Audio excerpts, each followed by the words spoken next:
So the last type of unit cell अजून पण आहे हेक्सागोनल क्लोज पॅक, पण त्याचं एवढं डिटेल आपल्याला पॅकिंग फ्रॅक्शन शिकत बसायची गरज नाही आहे, याची मात्र थोडंसं डिटेल शिकायची गरज आहे.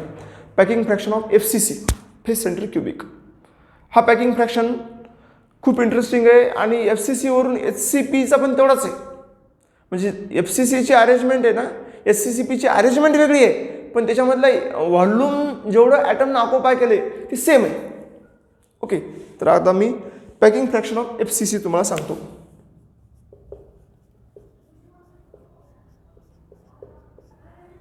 FCC सांगतो.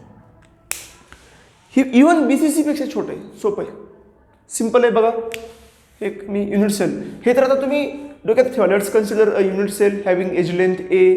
It has a FCC arrangement having atoms at the faces. So radius of atom is R, like this. This point you can add, okay, by your own thinking, by your own English language. तुम्हाला जसं तुमची तोडकी मोडकी English language ती तशी टाका, कारण नीटसाठी तुम्ही हे consider काय करता आणि काय नाही हे इम्पॉर्टंट नाही.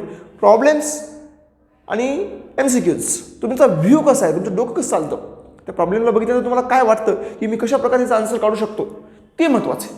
आणि त्यासाठी असं कन्सिडरेशन नाही आहे. त्यासाठी आता सांगितल्याप्रमाणे पॅकिंग फ्रॅक्शन काय आहे, किती ॲटम प्रेझेंट आहेत, कुठं आहेत, काय होईल नेमकं, हे सगळ्याची स्टडी ती आहे.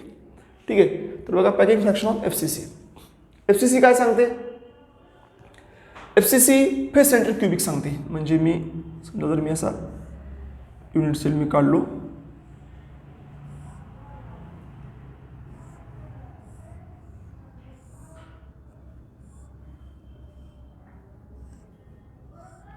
ओके, थोडंसं खराब झालं युनिट सेल, विशेष आले नाही एवढे.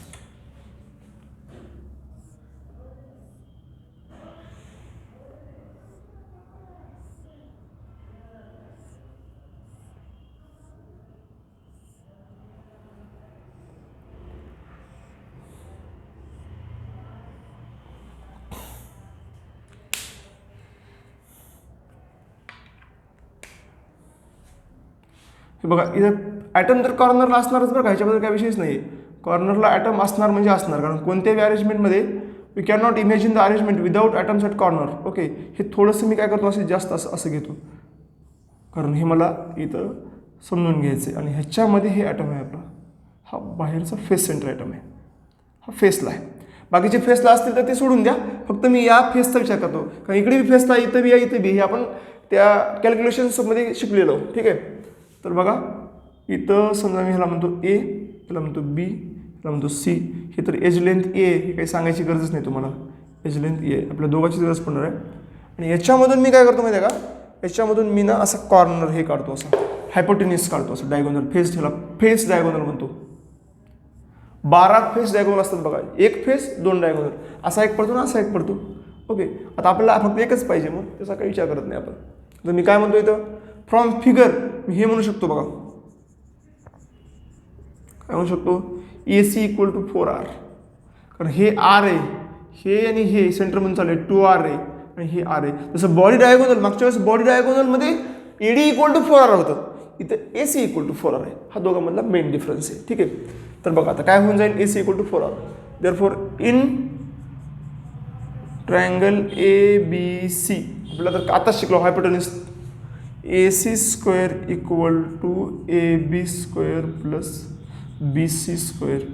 AB स्क्वेअर काय आहे, AB स्क्वेअर आहे A स्क्वेअर, BC स्क्वेअर काय आहे, A स्क्वेअर, म्हणजे 2A स्क्वेअर, म्हणजे AC इक्वल टू √2A. हा झाला महत्त्वाचा पॉईंट. ओके, तर हा पॉईंट. आणि फिगरमध्ये काय सांगितलं, AC इक्वल टू 4R सांगितले. ओके, हे दोन गोष्टीचा जर विचार केला तर आपला खूप इम्पॉर्टंट पॉईंट मिळतो.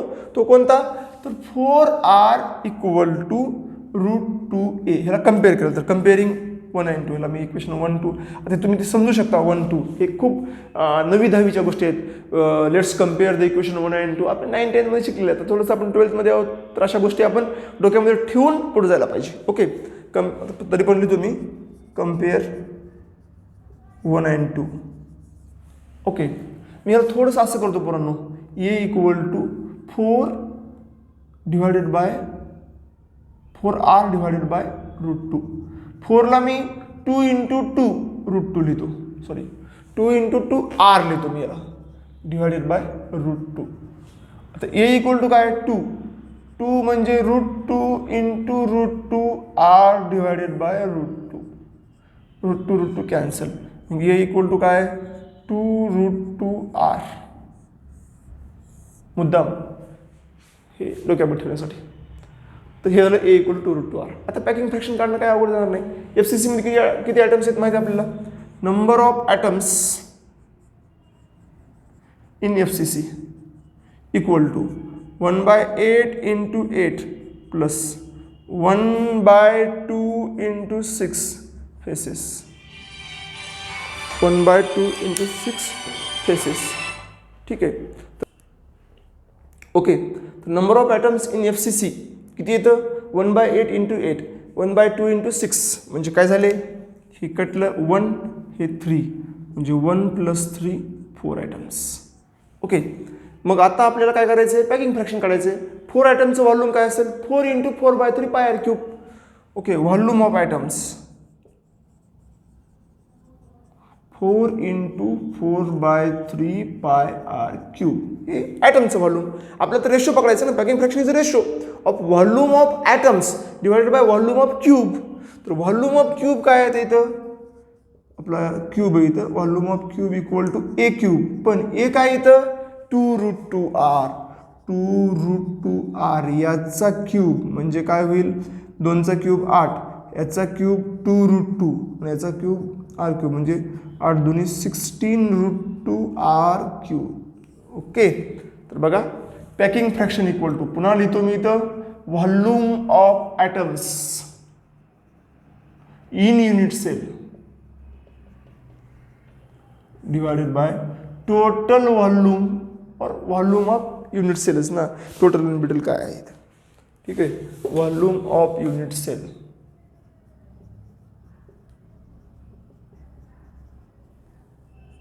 Packing fraction equal to volume of atoms in unit cell. काय आहे volume of atoms in unit cell, हे आहे कुठे गेलं इथं आहे 4 इंटू 4 म्हणजे 16/3 pi r cube divided by 16 root 2 r cube.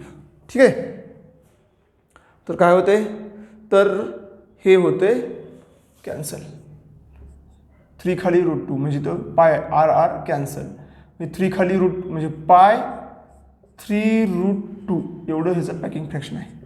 जसं सिम्पल क्युबिकचं π/6 होतं, बॉडी सेंटर क्युबिकचं √3 π/8 होतं, ह्याचं पाय डिवायडेड बाय 3 रूट 2. खूप खूप महत्त्वाचं आहे बरं का हे.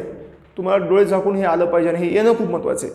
ह्याचं टेबल बनवून देतो मी तुम्हाला, परंतु इच अँड एव्हरीथिंग तुम्हाला हे कसं आपण चाललोय, कसे आपले पाथ बनतायत ते आपल्याला कळालं पाहिजे. ओके, मग इथं पॅकिंग फ्रॅक्शन तुम्ही जर व्हॅल्यूमध्ये काढला 3.14 1.41 ठेवून तर ते 0.74 येते. आणि पर्सेंटेज पॅकिंग फ्रॅक्शन म्हटल्यावर सांगायची गरज नाही, 74%. आणि MT म्हटल्यानंतर MT पर्सेंटेज और पर्सेंटेज ऑफ व्हॉइड और पर्सेंटेज ऑफ व्हॉइड जर आपण केलो तर ते किती येते 100 - 74 divided by 26%. That's it. That's the full and final things that we are going to learn here. FCC बद्दल आपण इथं शिकलेलो आहोत. आता आपल्याला काय करायचं आहे, डेन्सिटीचं कसं रिलेशन बनता येते, डेन्सिटी कशी काढता येते क्रिस्टल्सची. डेन्सिटी युनिट सेलवर डिपेंड असते बरं का. कसं काय युनिट सेलवर डिपेंड असते, कारण सिम्पल क्यूबमध्ये एकच ॲटम आहे त्याची डेन्सिटी वेगळी, बॉडी सेंटरमध्ये 2 ॲटम आहेत त्याची डेन्सिटी वेगळी.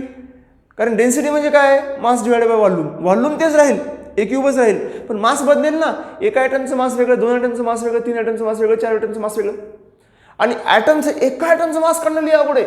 1 मोल ॲटमचं मास माहिती आहे आपल्याला, अवोगॅड्रो नंबर आपण शिकलेलं 11th मध्ये मोल कन्सेप्ट चॅप्टरमध्ये. 1 मोल मासचं ॲटम काढणं आपल्याला सोपं आहे, अवोगॅड्रोज नंबर. पण बाकीच्यांचं मास काढणं एवढं सोपं नाही आहे. ठीक आहे, चला तर बघा आता PF of FCC packing fraction FCC मध्ये जेव्हा तुम्ही घेतात तेव्हा तुम्ही काय करतात, तेव्हा त्याच्या ॲटमचं व्हॉल्यूम डिवाइड बाय युनिट सेलचं व्हॉल्यूम करून रेशो काढतात. प्रत्येकामध्ये असं करताय, पण डेन्सिटीमध्ये थोडंसं आपल्याला वेगळ्या प्रकारे थिंक करावं लागतं, कारण ते डेन्सिटीचा formula mass divided by volume आहे, पण ते आपल्याला काढता येतं, ते काही एवढं विशेष नाही आहे. ठीक आहे, तर आता हे अगोदर मी तुम्हाला डेन्सिटी काढतो आणि नंतर मग यांचं टेबल बनवून ते डेन्सिटीच्या फॉर्म्युल्याला त्या टेबलमध्ये घेऊन आपण एक टेबल करू म्हणे. ठीक आहे, तो खूप महत्त्वाचा आहे. चला,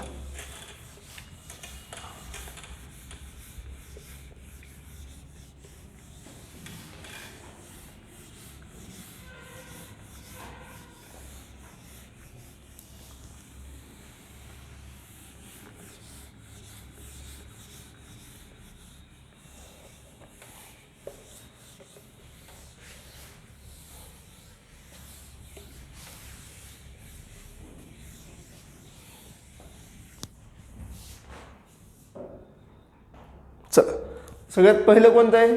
सगळ्यात पहिलं इथं एक इम्पॉर्टंट पॉईंट कोणता आहे?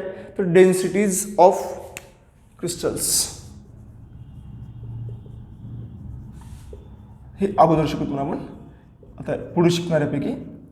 तो आपल्याला माहित आहे density D equal to mass divided by volume.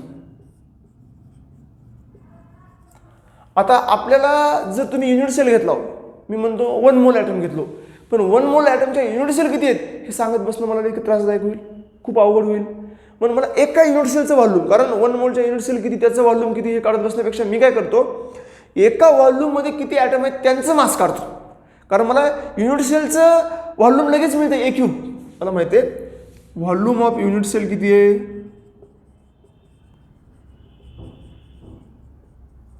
A cube आहे. एकदम सोपं आहे. मग एका युनिट सेलमध्ये किती ॲटम आहेत? 2 ॲटम असतील, 1 ॲटम असेल, 4 असतील किंवा 6 बी असतील. 6 असतात ते हेक्सागोनल असतात. हेक्सागोनलला आपण इथे लावू शकत नाही, कारण आपण इथं फक्त क्यूबिकचा विचार करतो. हे body centre only, this is applicable only for simple cubic, body centre cubic और फेस सेंटर क्यूबिक, कारण हे क्यूबचा विचार करतो आपण. व्हॉल्यूम कसं आहे क्यूबमध्ये होते म्हणजे क्यूबसाठी. ठीक आहे, तर बघा आता डेन्सिटी इक्वल टू मास. मास कसं आहे? मास सारखं नाही आहे, मास वेगळं वेगळं आहे. ते कसं वेगळं वेगळं आहे लगेच सांगतो मी तुम्हाला. काय? मास ऑफ द ॲटम, एका ॲटमचं मास मला काढायचं, कारण मला माहिती आहे झेड इफेक्टिव्ह म्हणजे नंबर ऑफ ॲटम्स. हे 1 सिंपल क्यूबिकला आहे, 4 FCCला आहेत, 2 BCCला आहेत. मग मी प्रत्येक वेळेस 2 ॲटमचं मास, एक ॲटमचं मास काढण्यापेक्षा अगोदर एकाचंच काढतो. मग 2चं काढायचं तर एकाचं मास गुणिले 2 केलं 2चं मास होतंय. फक्त मला एका ॲटमचं मास काढायचं. मास ऑफ 1 ॲटम मला माहिती आहे 1 मोल म्हणजे मॉलिक्युलर वेट, आणि ॲव्होगॅड्रो नंबर ॲटम त्याच्यामध्ये असतात, म्हणजे Na 6.022 10 to the power 23 एवढे ॲटम त्याच्यामध्ये असतात. जे mass of Na atoms equal to molecular weight. Okay, म्हणजे mass of Na atom equal to molecular weight म्हणजे यम पकडतो आपण. यम म्हणजे Na ॲटमचं मास किती आहे? यम आहे. तर आपल्याला ना एका ॲटमचं काढायचं आहे. Mass of cross multiplication type आहे. Mass of 1 atom equal to how much आपल्याला काढायचे. क्रॉस मल्टिप्लिकेशन आपल्याला therefore mass of atom equal to molecular weight divided by किती ॲटम आहेत? Avogadro number atom Na. हे झालं एका ॲटमचं मास, म्हणजे आपल्याला मास भेटलं एका ॲटमचं. व्हॉल्यूम माहिती आहे आपल्याला एका ॲटमचं, म्हणजे डेन्सिटी काढायची आपल्याला. पण क्रिस्टल आपला फक्त सिंपल क्यूबिक असेल तर 1 ॲटम पॉसिबल आहे आपल्याला. सिंपल क्यूबिक असेल तर बॉडी सेंटर बी असू शकते, फेस सेंटर बी असू शकते, काय जी काही असेल तेवढं मास पकडतो म्हणून. ठीक आहे, म्हणजे इथं density equal to mass of atoms कोणत्या याच्यामध्ये किती येईल त्याचं मास,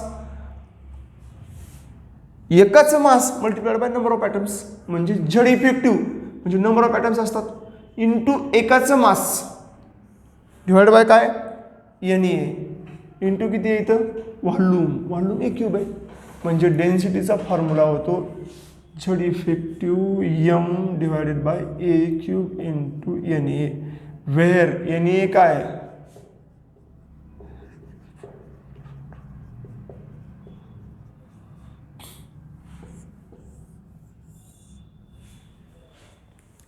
ओके, हे झालं 6.02 10 to the power 23. हे झाले त्याचे त्या प्रकारचे ॲटम्स. हे झाले डेन्सिटीचा फॉर्म्युला. हा कुणाला बी ॲप्लिकेबल आहे. इथं जर झेड इफेक्टिव्ह, इथं जर सिम्पल क्युबिक असेल तर झेड इफेक्टिव्ह 1 घ्या. बॉडी सेंट्रिक क्युबिक असेल झेड इफेक्टिव्ह 2 घ्या. फेस सेंट्रिक क्युबिक असेल झेड इफेक्टिव्ह 4 घ्या. तुम्हाला जे पाहिजे ते घ्या, नो प्रॉब्लेम. ठीक आहे. तर हे झालं डेन्सिटीज ऑफ क्रिस्टल्स. त्याच्यामधली अरेंजमेंट आपण इथं पकडू शकतो किंवा घेऊ शकतो. चला, तर आपल्याला अशा प्रकारे मिळाली डेन्सिटी. आता डेन्सिटी सगळ्यांची जी एज लेंथ आणि डेन्सिटीचं रिलेशन आहे किंवा नातं आहे ते सगळ्यांचं सारखं असते असं नाही, वेगळं वेगळं असते. ओके, तर त्यांचा एक टेबल आहे. त्या टेबलमध्ये आपण काय करू, हे सगळं लर्न करू या सगळ्या टेबलमध्ये. ठीक आहे. तर बघा, ह्या टेबलमध्ये आपल्याला लर्न करत असताना फक्त काय शिकायचं आहे ते खूप महत्त्वाचं आहे बरं का. सगळे आतापर्यंत जे शिकलो आपण त्याचा ॲबस्ट्रॅक्ट आहे, त्याचा रेशो आहे. ठीक आहे, ते आपण आत्ता इथे शिकायचं आहे. ओके, तर बघा आता आपल्याला तो टेबल शिकायचा आहे ज्यामध्ये आपल्याला आता हा जो तुम्ही फॉर्म्युला शिकलाव, कोणता शिकलाव, density equal to Z effective into M A cube into N A. N एची व्हॅल्यू तुम्हाला मी सांगितला होता, N A equal to 6.022 10 to the power 23. आणि झेड इफेक्टिव्ह काय, Z equal to number of atoms in unit sale.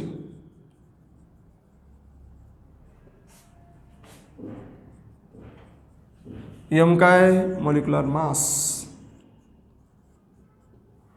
आणि दुसरं काय, एम नंतर डेन्सिटी. डेन्सिटी काय, डी काय, डेन्सिटी ऑफ क्रिस्टल. अशा प्रकारे आपण हे बघू शकतो. हे खूप इंटरेस्टिंग आहे बरं का, खूप इम्पॉर्टंट सुद्धा आहे. बघा, तर मी अगोदर टेबल काढून देतो तुम्हाला, कसं करतो टेबल. सगळ्यात अगोदर सिस्टीम, कोणती सिस्टीम आहे, बॉडी सेंटर आहे, फेस सेंटर आहे, सिम्पल आहे, ते महत्त्वाचे. सिस्टीम. ओके, नंतर सिस्टीममध्ये नंबर ऑफ ॲटम्स किती आहेत त्याची संख्या झेड म्हणतो आपण, number of atoms Z effective. दुसरं काय, दुसरं आहे आर आणि एचं रिलेशन. म्हणजे आर आणि ए खूप महत्त्वाचं आहे. R a and r relation असावी तुम्ही. लगेच 2R करतो कारण 2R म्हणजे डिस्टन्स बिटवीन 2 ॲटम्स. हे कधी कधी विचारतात बरं का, 2R डिस्टन्स बिटवीन, हे नीटमध्ये विचारू शकतात, what is the distance between 2 atoms in terms of a. Okay, distance between 2 item.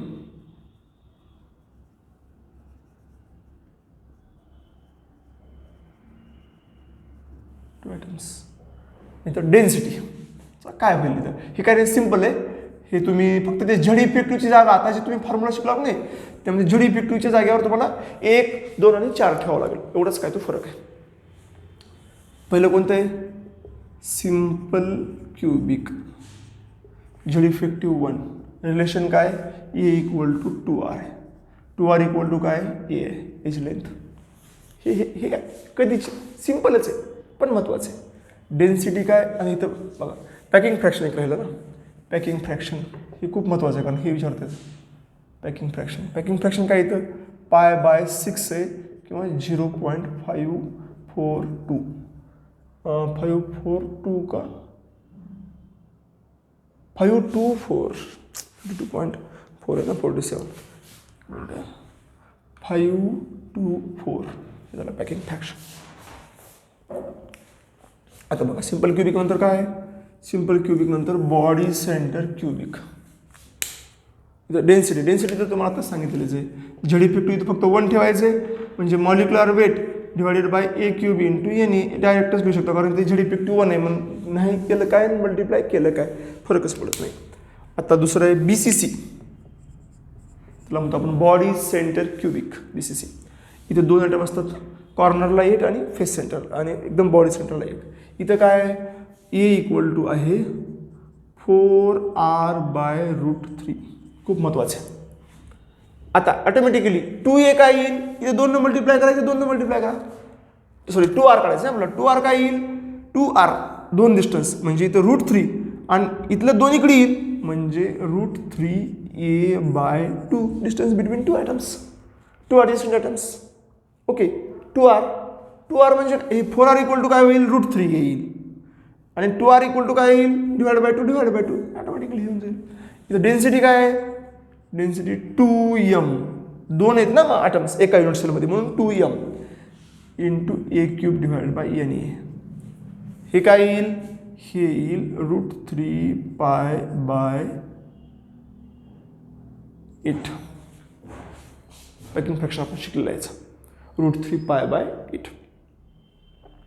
Okay, आणि हा किती आहे, व्हॅल्यू 0.68 आहे.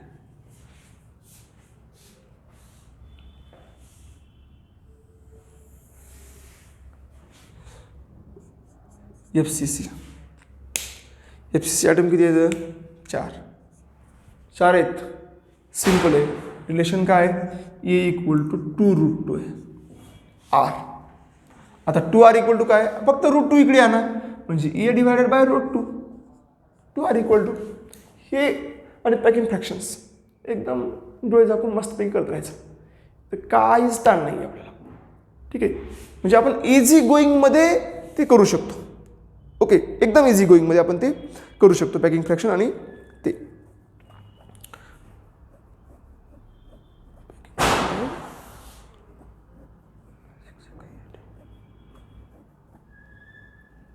बघा डेन्सिटी काय येईल, 4m^3/NA. सिम्पल आहे. पॅकिंग फ्रॅक्शन काय काढला होता आपण, आता आठवण आलं तरी आपण कॅल्क्युलेट करून काढू शकतो. बघा कसं काढू शकतो, इथं व्हॉल्यूम किती आहे, 16 आहे, 16/3πr³. बरोबर आहे. हे काय होतं, 2√2. बघा इथं काय, a इक्वल 2√2, ह्याचा क्यूब करा म्हणजे ह्याचा क्यूब काय होईल, 8. याचा रूट काय होईल, 2√2 होईल याचा क्यूब, आणि इथं r³, हे r³ cancel. Okay, 16 4 8 8 2 16, 8 1 8 2 16, 2 1 minute, 2√2 r आहे ना, r8 2√2 r³, 16. हा इथं 16, हां 4 × 16 16 आहे, बरोबर आहे. मग हे 3 खाली आलं आणि हे कॅन्सल होईल ना, म्हणजे π/3√2. Right, π/3√2 itself. 8 1 8 2 16 किंवा 16 16 ती बी कॅन्सल होते, कसं बी करा तुम्ही, काय येईल π/, आता ॲक्च्युली 3√2. हे माझ्या लक्षात नव्हतं पण मी लगेच कॅल्क्युलेट केलं, लई वेळ लागत नाही त्याला. याला किती म्हणतो आपण, 0.74. आणि इथं इम्पॉर्टंट काय माहिती आहे का, आता प्रॉब्लेम असा आहे, हे फॉर्म्युला यूज करू शकत नाही आपण SCPला, पण मी तुम्हाला नोट म्हणून लिहून देतो. इथं नोटमधून काय लिहून देतो,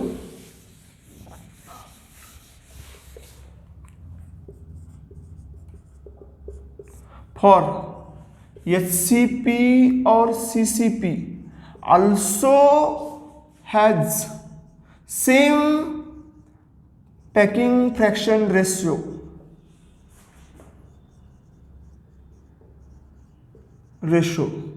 बट रेडिएशन त्यांचं रिलेशन सेम असल्याचं काही नाही. ओके, याचं त्याचं हे बाकीच्या गोष्टी वेगळ्या असतील, डेन्सिटी ती वेगळी असू शकते व्हॅल्यू. ओके, नंतर हे 2 मध्ये डिस्टन्स वेगळंच आहे, ऑटोमॅटिकली वेगळं आहे, फक्त पॅकिंग फ्रॅक्शन सेम आहे. Okay, same packing fraction, but remaining may be different, कारण ते सेम असतील तर कोइन्सिडन्स असेल, नाही तर ते डिफरंट असेल, मे बी डिफरंट. पण हे फक्त काय, पॅकिंग फ्रॅक्शन काय तो सेम आहे, हे त्याच्यावरून प्रूफ होतं आणि आपण हे इथं कॅल्क्युलेट करू शकतो. पॅकिंग फ्रॅक्शन हे कसा काढला मी तुम्हाला सांगितलेलं आहे. अशा प्रकारे हा खूप इम्पॉर्टंट टेबल जो आपल्याला डोक्यात ठेवायचा आहे नीटमध्ये, हे खूप महत्त्वाचं आहे बरं का. हे रिलेशन, हे सगळ्या गोष्टी ह्याच्यावरच तुम्हाला प्रॉब्लेम येतात. आपण त्याची प्रॅक्टिस पण बघूत, आता थांबूच म्हणजे आपण.